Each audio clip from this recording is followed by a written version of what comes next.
Assalamualaikum warahmatullahi wabarakatuh. Hai semuanya, perkenalkan kami dari kelompok 1, mata kuliah Ekonomi Publik 2, program studi Ekonomi Pembangunan Kampus Indralaya. Dengan tugas ringkasan podcast Sri Mulyani, bijak dan inovatif kelola fiskal. Dosen pengampu Dr. Anda Siti Rohima SE Penny Marisa SE dan Pini Dwi Melini SEMIS. Adapun anggota kelompok 1 yaitu Adinda Andarisa, Alvina Mairanti, Anggi Sastrowardoyo, Anissa Mailinda, Atahira, Andini Hoirunisa, dan Bukasa Adelianusa. Baiklah, saya Adinda Narisa akan memulai bahasan atau review dari podcast yang telah kami tonton dan dengarkan, yaitu tentang bijak dan inovatif kelola fiskal bersama Ibu Sumulyani. Pada menit pertama telah dibahas profil dari Ibu Sumulyani mulai dari masa kecil, perjalanan karir, hingga menjadi Menteri Keuangan Indonesia pada saat ini. Lalu dibahas juga bagaimana keadaan Indonesia pada saat krisis tahun 98 menurut pandangan Ibu Sumulyani. Selanjutnya, kita akan membahas satu persatu pandangan dan pemikiran Ibu Sumulyani dari beberapa pertanyaan yang diajukan oleh Pak Gita. Pada menit ini, Pak Gita bertanya, bagaimana penanganan keuangan atau postur keuangan negara pada 22 bulan terakhir menurut pandangan Ibu Sumulyani? Dapat kita ingat kembali di tahun 1997 sampai dengan 98, kita mengalami krisis yang berdasarkan kebijakan makroekonomi, terutama di nilai tukar Bank Indonesia yang tetap. Hal ini tidak bisa ditahan karena current account defisitnya besar, sehingga cadangan devisa tidak cukup dan kita harus rilis. Kemudian pada saat rilis terjadi repercussion-nya ke sektor keuangan. Bank-bank kemudian dihantam dengan berbagai spekulasi. NPL-nya makin naik, nilai tukarnya besar karena banyak pinjaman dari forex, kemudian mereka terekspos. Sehingga memang pada saat itu krisisnya adalah krisis keuangan dari kebijakan makro menjadi keuangan terutama di bank. Lalu tahun 2008 sampai 2009 epicentrumnya di Amerika Serikat. Jatuhnya perusahaan investasi terbesar di dunia yang bernama Lehman Brothers. Hal ini menyebabkan terjadinya krisis ekonomi global pada tahun 2008. Kebangkrutan perusahaan ini disebabkan kredit macet yang terjadi pada perusahaan properti dan real estate yang berada di Amerika Serikat. Hal ini juga menimbulkan krisis kepercayaan karena kurs menjadi volatilitas. Di tahun 2020, kita telah menghadapi ancaman virus yang tidak terlihat. Namun, jika kita terjangkit virus itu dapat menyebabkan kematian. Sangat menakutkan karena tidak dapat melihat penyebabnya, namun merasakan konsekuensinya. Jadi yang kita hadapi adalah ancaman jiwa. Supaya tidak terjadi penularan, kita tidak boleh bertemu. Tahun berada di rumah, dan semua kegiatan terhenti. Telah dijelaskan di tahun 97 sampai 98, yang kenanya itu di sektor keuangan. Masyarakat masih bisa beraktivitas, sektor informal juga masih tetap berkembang. Berbeda dengan hal ini, yang dihantam adalah aktivitas masyarakat. Tidak dapat bertemu, sekolah, warung, beribadah di masjid dan gereja, dan juga bekerja. Lalu orang-orang itu tidak memiliki pekerjaan dan penghasilan. Pada saat WHO mengumumkan virus COVID-19 sebagai pandemi global, Indonesia harus melakukan PSBB dan lockdown. Ibu Sri Mulyani mengatakan kepada Presiden jika yang pertama terkena dampak adalah masyarakat, terutama di kelompok bawah. Mereka harus diberi bantuan. Yang kedua, kita belum tahu penyakit ini seperti apa di bidang kesehatan sampai di daerah-daerah yang tidak dapat bekerja jika tidak ada anggaran. Jadi kita harus memberikan anggaran tambahan untuk kesehatan seperti supaya mereka bisa membuat pencegahan, isolasi, perbaikan rumah sakit, dan lain sebagainya. Awal krisis itu masyarakat sampai rebutan hand sanitizer. Perusahaan yang menghasilkan etil alkohol yang biasanya ekspor sekarang tidak boleh ekspor karena kebutuhan meningkat. Lalu juga APD yang kurang memadai. Makanya korban nakes sangat banyak, sehingga awal-awal itu memang kita seperti menghadapi musuh yang tidak terlihat, namun ancamannya sangat nyata. Jadi kebijakan yang dikeluarkan adalah menambah jaringan pengamanan sosial karena masyarakat tiba-tiba kehilangan pendapatan, menambah anggaran kesehatan untuk menangani COVID-19 mulai dari hand sanitizer, APD, sampai impor untuk testing dan tracing, serta melindungi UMKM. Jadi memang sangat detail dan dampaknya luas. Namun APBN nambal sangat banyak, sementara semua bisnis tutup berarti penerimaan pajak kita turun. Jadi dari mana uangnya? Pasti defisit akan lebih dari 3%. Makanya Presiden mengeluarkan Perpu nomor 1 mengatakan untuk waktu yang khusus ini kita tidak boleh defisit di atas 3% untuk 3 tahun. Pemerintah juga memberikan kemudahan tarif listrik dan diskon untuk penggunaan internet. Guru, dosen, mahasiswa, dan siswa sekolah diberikan kuota internet yang dibayar ke Telkom karena diberlakukannya kuliah atau sekolah daring melalui Zoom. Jadi kita semua dalam keadaan ketakutan, namun kita tidak boleh takut. Kita juga harus memikirkan negara diancamnya seperti apa, rakyat, ekonomi, keuangan akan seperti apa. Kita juga bayangkan kredit akan macet karena orang-orang tidak bisa membayar. Perbankan menghadapi NPL meningkat. Jadi pemerintah, BI, OJK, LPS, dan KSSK merumuskan langkah-langkah untuk membuat stabilitas sistem keuangan tetap terjaga. Saya Alvina Mayrianti akan melanjutkan materi selanjutnya. Kenapa negara harus meningkatkan level hutang yang niscaya harus dilakukan? APBN ini merupakan instrumen fiskal. Jika pendapatan lebih kecil, belanja lebih besar, maka kita defisit. Makanya disebut dengan pembiayaan atau hutang. Pada saat ekonomi sedang overheat, maka harus dilakukan stabilisasi. Fungsinya apa? Fungsinya adalah menahan supaya jangan terjun payung walaupun belum mendapatkan penerimaan karena penerimaan lagi jatuh.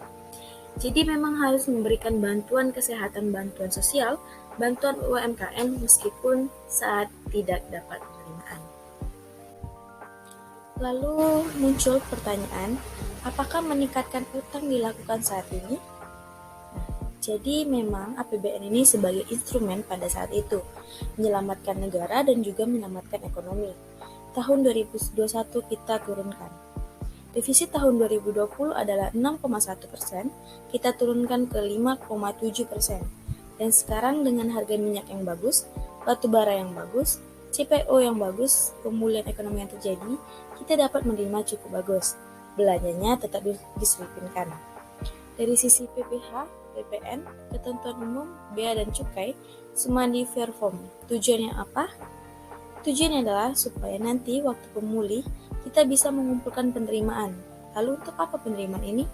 Untuk mengembalikan kesehatan APBN. Lalu muncul lagi pertanyaan, untuk apa supaya APBN ini sehat?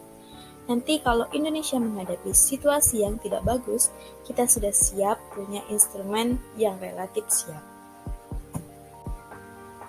Ekonomi Indonesia sedang menghadapi hantaman COVID-19. Mungkin bukan hanya Indonesia, tapi ada beberapa negara yang mengalami kejadian yang sama yang dihadapi oleh Indonesia. Hantaman COVID-19 ini melumpuhkan semua sektor usaha di Indonesia. Penerimaan turun hampir sekitar 16%, karena bea cukai masih cukup bagus, tapi belanja naik hampir 15%. Karena untuk kesehatan, penerimaan jatuh, makanya defisit di 6,1%. Dengan bersama-sama kita bisa menurunkan defisit di angka 5,7%. Akhir tahun ini kemungkinan defisitnya sudah akan turun dari yang 6,1%, kemungkinan akan jadi 5,1% sampai dengan 5,3%. Ini sudah turun hampir 1% dari GDP. Tahun depan defisit bisa 4,7% jika harga komoditi bagus dan pemulihan yang kuat. Baiklah, saya Andini Hoyrunisa akan melanjutkan materi selanjutnya. Terkait COVID-19, kita lihat telah dilakukan oleh ekonomi-ekonomi maju finansial ruang fiskal. Tapi akhir-akhir ini kita mendengar narasi atau retorika mengenai taper tantrum karena mereka unwin finansial di ruang fiskal. Nah, bagaimana penyikapan terkait taper tantrum atau inflasi ini yang dikhawatirkan banget atau mungkin episodik? Baiklah, pemerintah harus melakukan respon, yaitu fiskalnya menjadi baper pertama yang membantu segala macam jaringan pengamanan sosial. Untuk bisa melakukan itu, maka mengeluarkan surat utang yang surat utangnya kemudian harus atau dalam hal itu bank-bank sentralnya di berbagai negara juga melakukan step in, seperti yang dilakukan oleh Bank Indonesia. The Federal Reserve mencetak uang karena dia membeli bond. Tidak cuma trust bond, tapi juga corporate bond. European Central Bank melakukan hal yang sama. Jepang melakukan yang sama, China melakukan yang sama, ASEAN melakukan yang sama, bahkan Indonesia juga melakukan. Likuiditas yang banyak itu masuk ke ekonomi. Namun waktu ekonomi enggak bergerak karena semua berhenti karena COVID-19. Makanya muncul asset bubble. Stock exchange semua di seluruh dunia naik tinggi. Properti mulai naik, kripto juga melonjak tinggi. Itu banyak karena likuiditas, sementara aktivitas berhenti. Tadinya ini hanya sementara, karena kalau permintaan tinggi nanti juga mulai normal. Dan juga jadi blok energi, buruh, barang juga akan longgar. Jadi adanya memiliki pemikiran yang inflasi sementara. Jadi jangan sampai bank sentral itu overshooting, tapi juga jangan sampai terlambat. Indonesia perlu bagaimana? Kita tetap waspada karena adanya Nataru sebentar lagi. Tahun lalu, Nataru pada bulan Maret. COVID-nya naik, maka PSBB. Maka ekonomi kita terhantam pada bulan Maret 2 minggu terakhir itu. Dari sisi pemulihan ekonominya, inflasi kita rendah banget di 1,6%. Sementara di Amerika sudah di atas 6%. Yang tertinggi dalam 30 tahun terakhir. Bahkan Jerman berada di atas 4% yang biasanya mereka inflasinya hampir 0%. Makanya kita jaga iklim investasi kita sehingga kapitalnya itu masuk. Nggak ada yang keluar terlalu mudah. Yang mudah itu ya beli saham atau surat berharga negara. Namun di Indonesia dengan pertumbuhan kita yang bagus, ekonomi yang cukup stabil, inflasinya rendah, kebijakan fiskal kita bijak, kebijakan moneter kita juga bijak, Indonesia justru atraktif. Jadi, kita akan terus waspada yang mana moneter dan fiskalnya untuk jagain stabilitas dan sentimen, supaya kalau bumpy di luarnya nggak bisa kita kontrol seperti kita naik mobil. Yang nggak bisa kita kontrol adalah jalannya yang terjang atau jalannya yang bolong-bolong. Sekian, terima kasih. Halo semuanya, saya Anggi Sastrowardoyo dengan NIM 01021180202527. Terima kasih atas kesempatannya. Kemudian saya akan membahas mengenai sisi investasi yang sangat menarik. Kalau kita lihat berdasarkan data dari FDI, negara Indonesia sudah mengarah ke arah yang baik. FDI per orang per tahun untuk negara Indonesia, Thailand, dan negara Filipina sekitar $100 per tahun. Sedangkan Singapura antara 16 sampai dengan $19.000 per tahun. Dilanjutkan dengan negara Vietnam dan Malaysia sekitar 200 sampai dengan $300 per tahun. Untuk itu kita melihat dengan kualitas ataupun atribut yang sangat mendukung dan begitu positif, skala, demografik, dan kebijakan, apakah itu moneter, fiskal, dan apapun yang sudah kita lakukan. Tidak ada alasan lagi untuk negara Indonesia tidak bisa naik ke angka yang lebih tinggi dari $100 per tahun. Apa yang perlu dilakukan Indonesia untuk meningkatkan FDI per tahun? FDI masuk ke dalam negara itu sebagai proporsi yang sangat atraktif. Yang pertama, apakah negara tersebut adalah tempat yang aman untuk investasi? Aman itu artinya adalah kepastian dari sisi kontrak, LO, kepastian untuk berusaha sesuai dengan akan nantinya menentukan hasil dan tidak banyak ketidakpastian perubahan-perubahan akan aturan di dalam negara tersebut. Oleh karena itu, Undang-Undang Cipta Kerja sebagai bentuk hasil dari bagaimana untuk menentukan kepastian tersebut dilakukan. Kemudian FDI akan masuk kalau kita juga punya ekonomi yang stabil dan bertumbuh. Dan tentunya marketnya juga harus besar. Jelas Indonesia memberikan pasar yang sangat besar serta pertumbuhan yang sangat bagus. Apalagi untuk mengingat pendapatan menengah juga bagus akan pertumbuhan. Itu yang namanya atraksi. Jadi membawa sesuatu ke arah yang sangat positif. Mengingat Indonesia merupakan bagian dari pasar ASEAN, kita juga punya ekspor ke China, Amerika, dan ekspor ke Amerika. Kemudian ini berdampak ataupun menyebabkan kita perlu untuk membangun infrastruktur yang lebih baik lagi. Dan tentunya politik ataupun hubungan luar negeri yang memberikan karpet merah ataupun peluang yang sangat besar kepada penanaman modal asing. Karena itu menciptakan lapangan kerja yang sangat penting. Jadi dalam hal ini, Indonesia sudah harus melakukan apa yang harus dilakukan untuk mengetahui bahwa persoalannya masih sangat banyak di dalam negara kita Republik Indonesia. Kemudian dunia sedang berubah dan berubahnya ini cukup radikal. Ini juga menjadi salah satu acuan ataupun pertimbangan kenapa kita waktu ini harus mengubah energi kita menjadi lebih bersih, lebih hijau dan lebih terbarukan sesuai dengan konsep dari Sustainable Development Goals. Ini juga harus menuju ke arah sisi perubahan birokrasi yang harus lebih baik lagi untuk investasi yang tinggi dan sangat besar di masa yang akan datang. Mengacu ke rangka Paris ataupun Glasgow, kita harus mengurangi emisi karbon. Anggaplah 50% di tahun 2030 dan mengikuti sampai dengan 40 sampai dan 2050 sekitar dengan 25%. Namun kalau kita lihat di suatu sisi, sains dan laporan saintifik mengatakan kita ini sekarang sudah di 1,1 derajat Celcius di atas sebelum revolusi industri.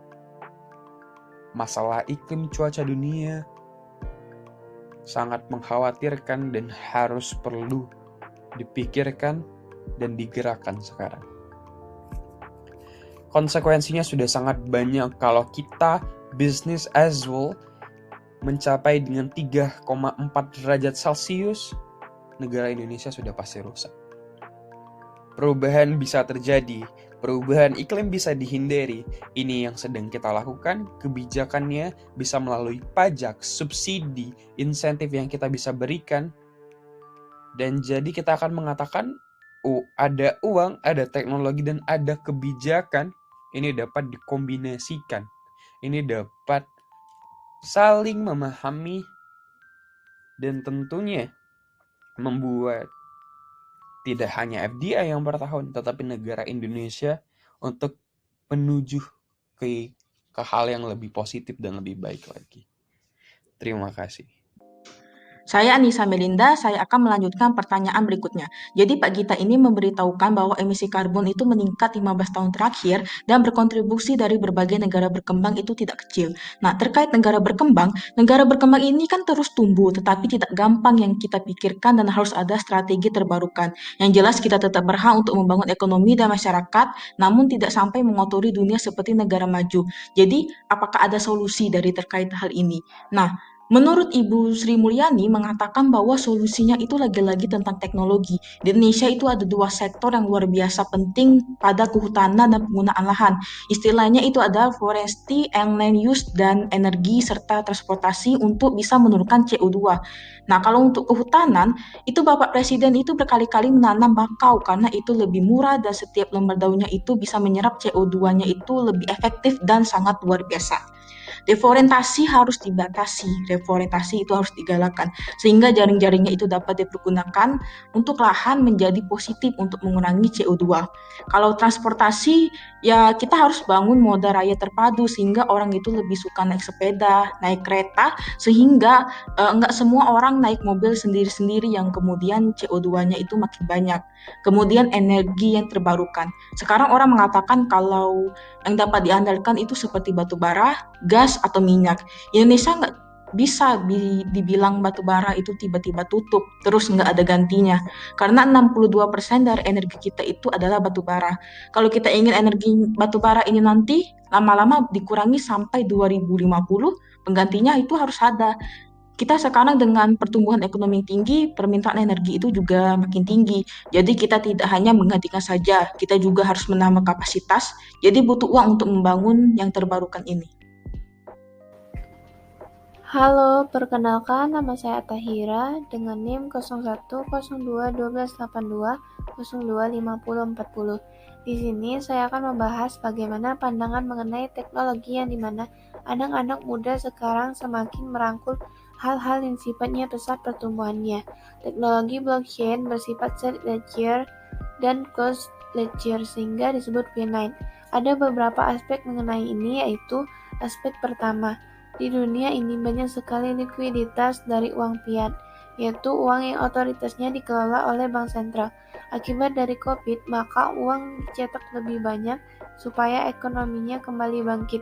Namun, uang ini perlu mencari tempat untuk diinvestasikan, salah satunya melalui kripto atau Bitcoin, sehingga harganya ini naik tinggi. Kedua, hal itu disebut kurensi, akan tetapi bank sentral tidak mau mengakui kurensi dan menyebutnya sebagai komoditas. Ketiga, penggunaan ini menggunakan teknologi ledger tertutup, bisa dijadikan untuk kamuflase terhadap berbagai pembiayaan gelap. Perlu diketahui, untuk menjaga satu Bitcoin sama dengan seluruh energi dari satu negara Argentina, sehingga kebutuhan terhadap energi akan terus menaik. Selanjutnya, saya Bukasa Adelianusa akan menjelaskan beberapa poin yang ada dalam podcast Ibu Sri Mulyani, yaitu bagaimana peran perempuan dalam kepemimpinan negara atau kepemimpinan secara umum. Di sini Ibu Sri Mulyani menjelaskan dan bisa diambil beberapa poin. Yang pertama yaitu Indonesia unggul dalam hal gender. Dibandingkan dengan negara lain, bisa dikatakan Indonesia lebih dulu dalam hal gender. Kenapa bisa dikatakan begitu? Yaitu karena Indonesia merupakan negara yang belum mencapai 100 tahun lamanya dalam kemerdekaan. Tetapi kita sudah memiliki Perdana Menteri perempuan, bahkan Presiden perempuan. Sedangkan Amerika yang sudah 200 tahun merdeka belum pernah mempunyai presiden perempuan, tetapi mereka memiliki satu wakil presiden perempuan. Di Eropa, baru Jerman yang memiliki Prime Minister perempuan atau Perdana Menteri perempuan, di Prancis belum ada, dan di Inggris sudah ada, yaitu Perdana Menteri perempuan. Jadi, kalau tentang gender, Indonesia berada di top position. Poin nomor 2 yaitu perlakuan yang tidak adil terhadap perempuan akan menyia-nyiakan populasi. Kenapa begitu? Karena dilihat dari lensa atau optik, populasi laki-laki dan perempuan hampir 50/50, paling tidak 51/49. Itu pun bahkan perempuan lebih banyak. Jadi, jika hanya dijadikan appendix atau tambahan atau catatan akhir, berarti kita menyia-nyiakan setengah dari populasi. Dan poin ketiga yaitu secara sosial, norma, kultur, bahkan interpretasi agama, beban perempuan itu jauh lebih berat. Dijelaskan bahwa terdapat perlakuan asimetris yang ditujukan atau dilontarkan hanya kepada perempuan dan tidak akan pernah ditujukan pada laki-laki. Salah satunya yaitu pertanyaan mengenai pilihan antara karir atau keluarga. Karena perlakuan asimetris tersebut, itu akan membuat perempuan cukup sulit dalam mencapai suatu posisi. Kita kembali pada poin nomor 2, dikatakan bahwa 50% dari populasi itu merupakan perempuan, dan itu merupakan pasar yang sangat besar, di mana mereka memiliki kepekaan, dan itu akan bisa untuk mengurangi risiko. Jadi, jika perempuan hanya dijadikan appendix atau catatan kaki saja, itu akan menghilangkan potensi untuk bisa menciptakan peradaban dan kehidupan yang lebih lanjut. Selanjutnya, masih dengan saya Bukasa Adelianusa, saya akan melanjutkan penjelasan mengenai poin yang ada dalam podcast Ibu Sri Mulyani, yaitu bagaimana postur kebijakan kita agar Indonesia bisa keren pada tahun 2045. Di sini Ibu Sri Mulyani menjelaskan dan terdapat beberapa poin. Yang pertama, Indonesia disebut keren, artinya stabilitas politik terjaga, demokrasi, ada check dan balance, dan kritik diiringi oleh konstruksi. Indonesia akan terus progresif, kata Ibu Sri Mulyani. Maka Indonesia pada tahun 2045 diperhitungkan akan menjadi negara yang ekonominya masuk dalam 5 besar. Untuk sekarang di G20 kita berada di peringkat 15 atau 16. Poin kedua yaitu reform yang membuat pemerintahan menjadi bersih, efisien, akuntabel, dan melayani. Ada begitu banyak kondisi yang diperlukan untuk kita bangun, di mana reform tetap dijalankan, yaitu reform yang membuat pemerintahan menjadi lebih efisien, akuntabel, dan melayani. Jadi, siapa saja yang akan berkuasa di Indonesia nanti, dan apapun partai politiknya, dia harus berperilaku yang akuntabel, bersih, dan juga melayani. Dan poin terakhir yaitu, Indonesia relatif bagus. Meskipun sistem kesehatan masih tetap harus diperkuat, pada reform ini pendidikan menjadi inti reform, sehingga kita akan memiliki sumber daya manusia yang baik, institusi publiknya bersih, akuntabel, efisien, dan infrastrukturnya bagus. Sehingga hal ini akan membuat Indonesia berkembang menjadi negara yang keren. Di sisi lain, yaitu di sisi hukum, juga penting dalam reform, di mana kita memiliki check dan balance, yaitu eksekutif, legislatif, dan yudikatif, di mana ketiga-tiganya berfungsi secara bagus. Setelah mendengarkan review dan penjelasan dari podcast bersama Ibu Sri Mulyani, bijak dan inovatif kelola fiskal, di sini kami akan memberikan kesimpulan dan pendapat dari kelompok kami tentang podcast ini. Menurut kelompok kami, setelah mendengar podcast ini, kami dapat menyimpulkan pada saat pandemi COVID-19 yang melanda Indonesia, kondisi ekonomi terpuruk sehingga menyebabkan terganggunya penerimaan negara dan terjadi peningkatan belanja karena ada tambahan biaya dalam menangani COVID-19.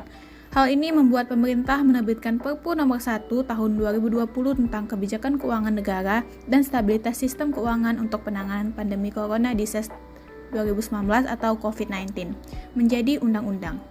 Pembiayaan anggaran melalui utang tidak bisa dihindari untuk memperbaiki ketimpangan pendapatan antara kemerosotan dan kebutuhan pembiayaan yang terus melonjak akibat pandemi ini. Meskipun pemerintah bisa saja tidak melebarkan defisit, tapi dengan konsekuensinya, ekonomi akan sekarat dan APBN tidak bisa dijalankan. Pengambilan uang harus dilakukan disiplin fiskal ekstra di tahun-tahun ke depan dan perlu ada reformasi perpajakan RI ke depan agar bisa membiayai utang yang diambil saat ini, serta jika terjadi hantaman ekonomi lagi, Indonesia akan lebih siap. Lalu juga kita tahu isu tentang emisi karbon yang 15 tahun terakhir ini semakin meningkat. Dalam hal ini adalah Indonesia ada istilah yaitu FOLU atau Forestry and Land Use dan energi serta transportasi. Indonesia sangat serius dalam mengurus isu perubahan iklim ini.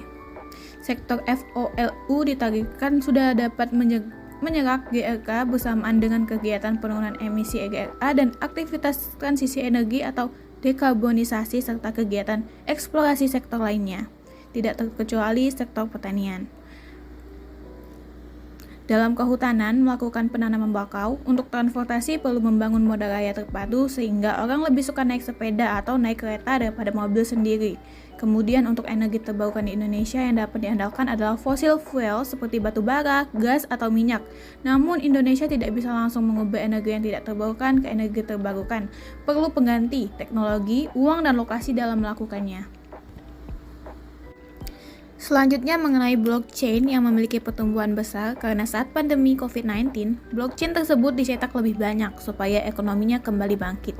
Kemudian aksesnya, uang ini mencari tempat untuk diinvestasikan salah satunya melalui kripto atau bitcoin. Makanya harga mengalami kenaikan yang sangat signifikan. Lalu ada juga pemulihan ekonomi di Indonesia dengan masuknya FDI merupakan hal yang baik. Indonesia adalah negara atraktif karena memiliki pertumbuhan yang bagus, ekonominya cukup stabil, inflasi rendah, kebijakan fiskal bijak, kebijakan moneter bijak. Indonesia memiliki kebijakan investasi bagus agar investor tidak mudah untuk masuk keluar dengan mudah. Sehingga FDI Indonesia memiliki peluang yang sangat besar untuk bisa terus bertumbuh. Ditambah, infrastruktur dan teknologi yang semakin memadai akan menimbulkan efek besar pada ekspor. Selain itu, energi terbarukan menjadi faktor untuk dilakukannya FDI supaya keseimbangan tetap terjaga. Apalagi saat ini terjadi perubahan iklim di mana emisi karbon meningkat, maka harus tetap berhati-hati.